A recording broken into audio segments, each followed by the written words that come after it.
Hey guys, so apparently Lana Del Rey stans made a cult, and it's on TikTok. Hey! Hey! How y'all doing? I didn't see this coming, but in hindsight, it was probably inevitable. Now, of course, this isn't a real cult, it's pretty much just a joke her fans are making, like, join the Lana cult or else. He's just standing there, menacingly! It's basically her fans grouping together to make videos and accounts in order to support Lana. In lieu of all the recent backlash she's been getting for some stuff which they deem unfair. We'll get into all the drama that she's in right now later on in the video, don't worry. Comment of the week is from Lazy Studio. I want to get out of the way some rumors that you might have heard going around about this that I'm not going to dive too deep into, like people shopping around a video of Lana allegedly burning a Bible, which is pretty much proven fake by YouTuber Jake Carlini. He has a great video about this scenario and I highly suggest that you go watch it if you're interested in that. A lot of her fans are going around into people's comments and saying really religiously offensive things and kind of associating those with Lana, which obviously is not okay. It's really sad to see, especially since Lana did grow up in a religious background. This all ties into idol TikTok, where people will make edits and videos about their favorite creators and put their music or some music over them just to show appreciation for them. Needless to say, most of the people making these types of videos are young. A lot of them are children. They're pretty much just memeing. How do you do, fellow kids? So I don't care what your opinion on Lana or her stans are, do not go seek these people out and send hate to them. Apparently there have been some people who have been going after people with these accounts and sending them death threats and just a bunch of really mean, awful things, so obviously do not do that. In order to join this Lana cult, all you really have to do is change your profile picture on TikTok to this picture of Lana Del Rey in front of a burning car, which I gotta say, big mood. That way you could find other people in the cult and follow them and share content. And thousands of people were doing this. The join the Lana cult hashtag already has over like 100,000 views. So naturally I changed my profile picture to see if anything would happen. And nothing really did. I got a few followers here and there with the same Lana Del Rey profile picture, but nothing really crazy. Probably because I wasn't spamming people's comment section with things like, Lana is our savior, and bow down to Lana or else, which, like, please go outside. So one of the main reasons for doing all of this is so that they can support their queen, since she's been getting flambéed, I could say, by the internet for about a year now. She's been getting a surge of hate recently because in a recent Instagram post where she shared the album cover for her new album, Chemtrails Over the Country Club, she states she's changing the world by putting women of color who are her friends on the front of her album cover. The bar is obviously on the floor here then, if that's the case. She also kind of pulled a I know people of color, so I'm inclusive by saying, I've dated rappers, so that means I'm inclusive. No ma'am. No ma'am.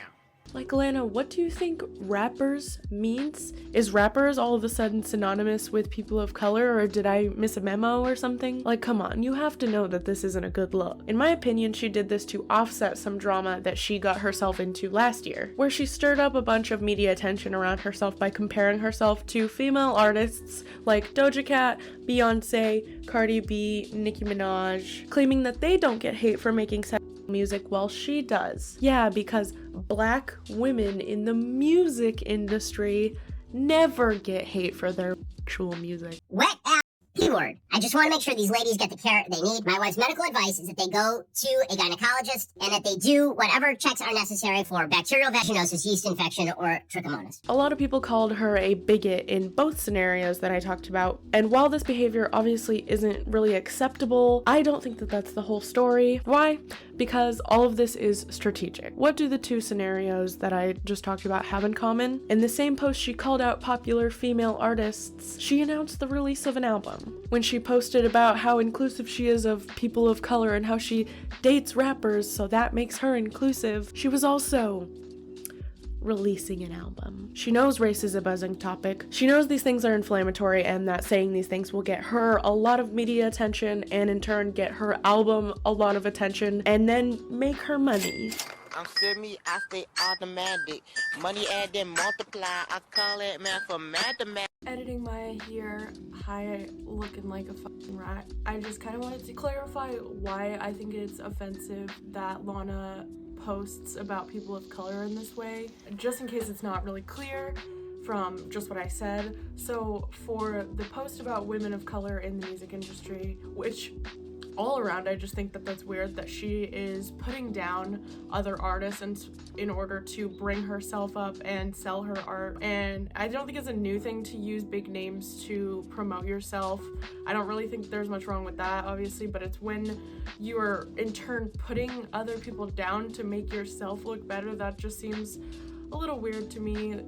She could have just called out something in the music industry that she saw without having to put down other women. The fact that she pretty much is saying that women of color don't experience as much hate and tribulations in the music industry as she has, when that is just obviously not true, because people of color do experience racism and discrimination, which is going to bleed over into the music industry no matter what. Racism and discrimination create barriers in the music industry that white people do not have to experience. And so to say that these women don't have to go through hardships or don't get criticized for their music is completely wrong. I think, even from my opinion, I feel like these women are under an even more scrutinized lens than a lot of their white musical counterparts.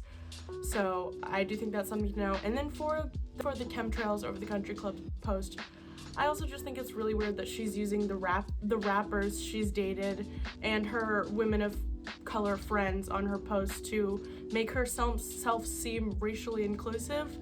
That's kind of just like the bare minimum, I think, is putting people of color on your album cover and dating them. So to act like she's some sort of like all-inclusive like big leader for doing these really small things is just like, they're really not that big of a deal. Putting women of color on your album isn't going to stop racism. Seriously, it's not. Kids, don't be racist. She held a meet and greet with fans in October of 2020 during a pandemic, where she took pictures with them, obviously was not social distancing, and on top of that, she allegedly didn't even wear a proper face mask. I mean, let me ask the audience.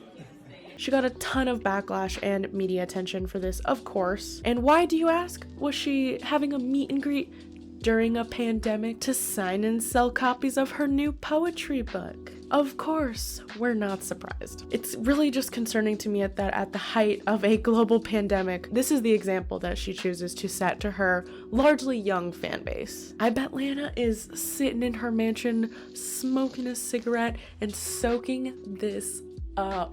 All of the positive attention from her cult, from TikTok and from media outlets, sis is bathing in it. And you know why I know that? Because this woman loves the spotlight and she obviously knows how to get it. She knows how to get attention on herself, and she obviously doesn't care if it's good or bad. And that's apparent from her past scandals and the reason why she's been getting so much flack in this last year. And now I do just want to say I am a Lana Del Rey fan. I love her music. I love her persona. I do love some of the messages that she has tried to push out during her career. I grew up on Lana. She was a huge part of my teen, young adult years, and she still is. I love her music. It means a lot to me. And before 2020, she had done some questionable things, but I was like, okay, whatever. She's growing as a person. It's fine. We'll move on. I was blinded by my Norman Rockwell obsession, and I was rooting for her so hard. I wanted this woman to succeed through all of her trials and tribulations so badly. However, it is difficult for me to separate art from artist, and the tactics that I have seen her use to get attention in the media have almost soured me to her, which is really unfortunate because I love her music and her personality is kind of starting to ruin it for me. Obviously, I can't say the same thing for all of her fans, but for me, when you see this repeated systematic behavior over time, it just really shows somebody's true colors. I've supported her so much and tried to vouch for her through her controversies, and she just keeps doing shady stuff. The fact that what she is doing is so transparent is really problematic to me, because anyone can look at her inflammatory behavior and say, hey, being bigoted and ignorant about obviously touchy subjects on the internet will get me a lot of attention. And I don't think I'm too far off when I say that there are a lot of examples of people doing this already. Yeah, that being said, let's go into my little send-off for Black History Month, because contrary to what Lana Del Rey believes, people of color actually do experience a lot of barriers in the entertainment industry. So I want to do my very small part to plug some of my favorite artists, some of my favorite Black content creators, and some really, really great commentary YouTubers. So please go check out their channels and give them some of the attention they deserve. I will also be including some overlooked parts of Black history that I think are really important. Let me know what you think about this in the comments. Do you agree with her? Do you agree with me? Just let me know your opinion. Come join my Discord. That'll be in the description. Then you can send me all of the terrible people that you find on the internet. If you enjoyed, maybe consider giving me a like and subscribing. I do upload every week. Have a good rest of your day. Peace.